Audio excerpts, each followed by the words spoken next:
The mental toll that people face after prison is real, and I'm here to tell you all about it, so make sure you stay tuned.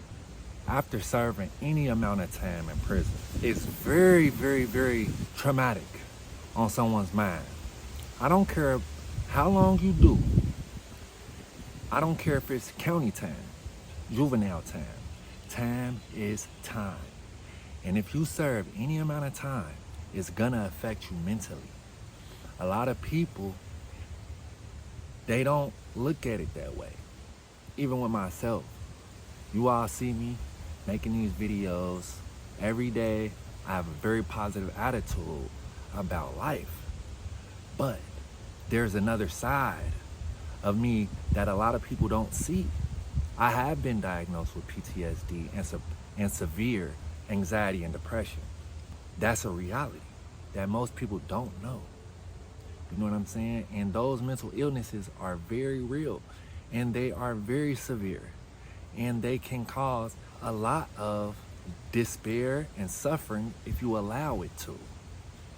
Now, thankfully, I have learned how to cope with my mental illnesses, and I have found ways to deal with them healthy and not in an unhealthy way. A lot of us have mental illnesses and they go unchecked. We don't pay attention to the signs, and a lot of our loved ones, they don't recognize the signs. We suffer for years and years and years silently, and it goes unchecked.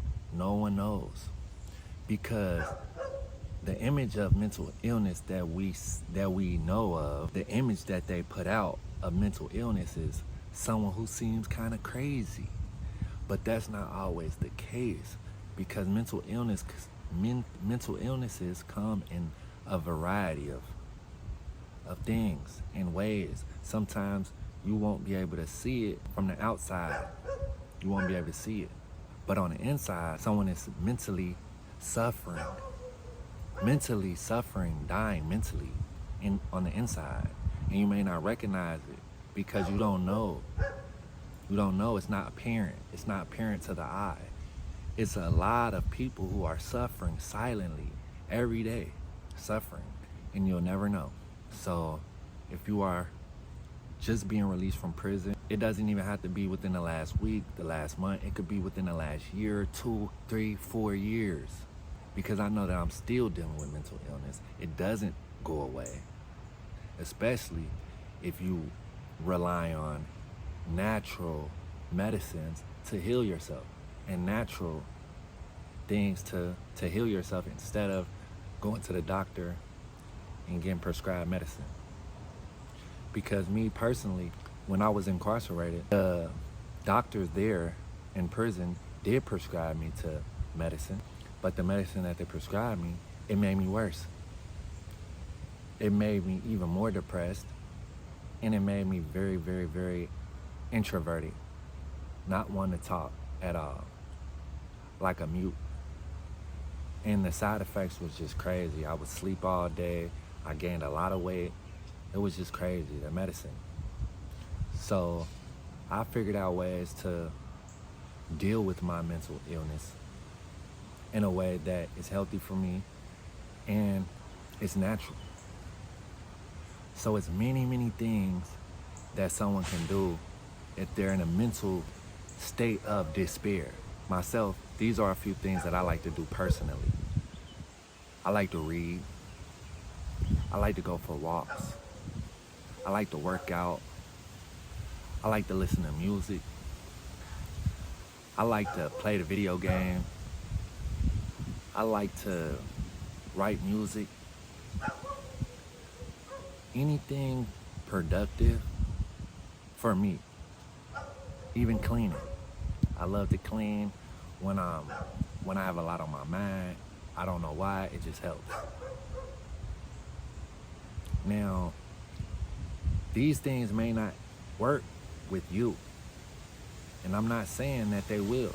I'm just giving you a few tips that I use that may be beneficial to you, but I'm not saying that it will help.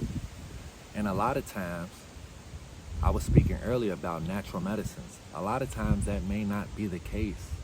That may not work. Some people may have to get help from a physician and go go to a therapist, go to a psychologist, get help if you need it. Because I understand the severity of mental health, how important it is, and how a lot of times, especially in the urban communities, we don't talk about our mental health problems. It's kind of taboo to speak about them, especially for men, because you don't want to seem weak. But if you're not mentally healthy, then nothing you do will be healthy or prosperous for you. So I want you to take everything I'm saying very serious, because your mental health is not a game and it's nothing to be played with. I know a lot of people who didn't take their mental health serious, including my brother, and now they're mentally gone. They'll never come back. And what I mean by mentally gone is that they're basically alive, but they're dead. They're alive, but they're dead. They're no longer here with us, because mentally, the switch is off. And it's very sad to know that you have someone that used to be regular like me and you, but now their mind is shut off. The light switch is totally off, and they're no longer present. But they're still here, but they're no longer the same person. That's a sad reality, but it's a reality nonetheless. And if you don't take your mental health serious, it can happen to you too. And I don't want you to lose your mind. So I want you to take your mental health very serious. And I want you to take everything that I'm saying serious, because it's not a joke. When I was incarcerated, I was locked up with a guy. They had sentenced him to like 80 years in prison. He was a young man.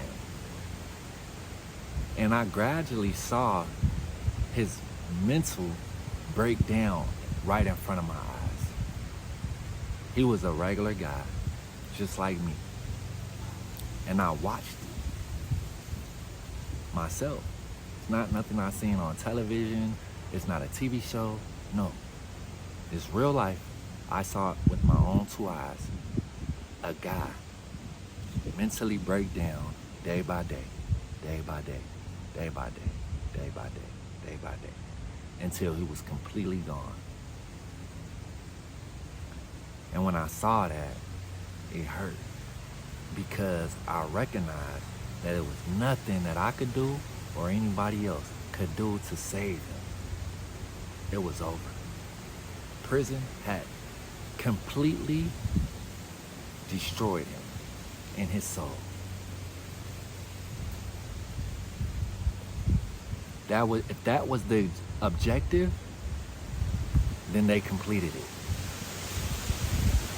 And it was those times, being incarcerated, when I would double down on everything I was doing as far as trying to grow and self-improve. Because I knew at the end of the day, if I didn't improve myself, I would be just like that. Because I faced the same demons he faced. He just didn't check them. He just didn't check them. He didn't get a hold of it before it took a hold of him. I'm just being real.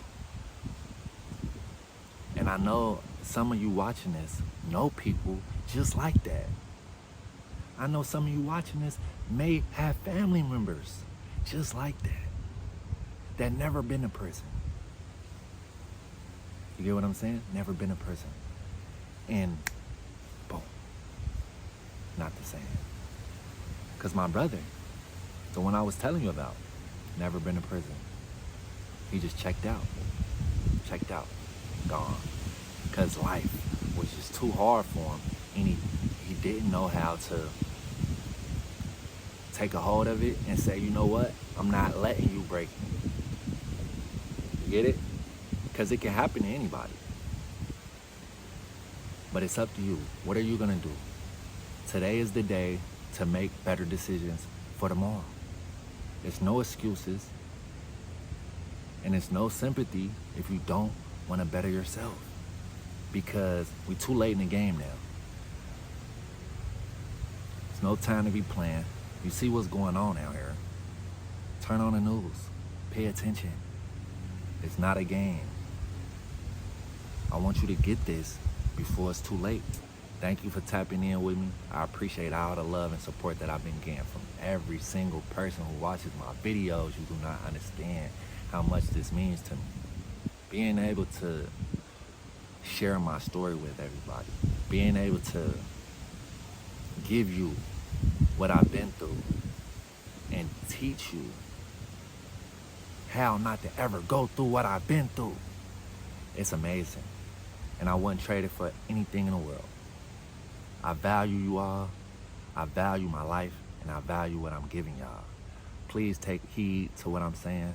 Like, share, and comment. Subscribe. And share these videos with y'all friends and family, man. Because this information needs to be put out there. It needs to be put out there. If you know somebody who had just came from prison, make sure you tell them about the Big 7. Follow me on all socials. I'm active. I'm very active with all of my subs. I'm very active with all my supporters. Thank y'all so much, and I couldn't do this without y'all. Appreciate y'all. This episode 6. Got more content coming for y'all. Stay tuned. Till next time, we out.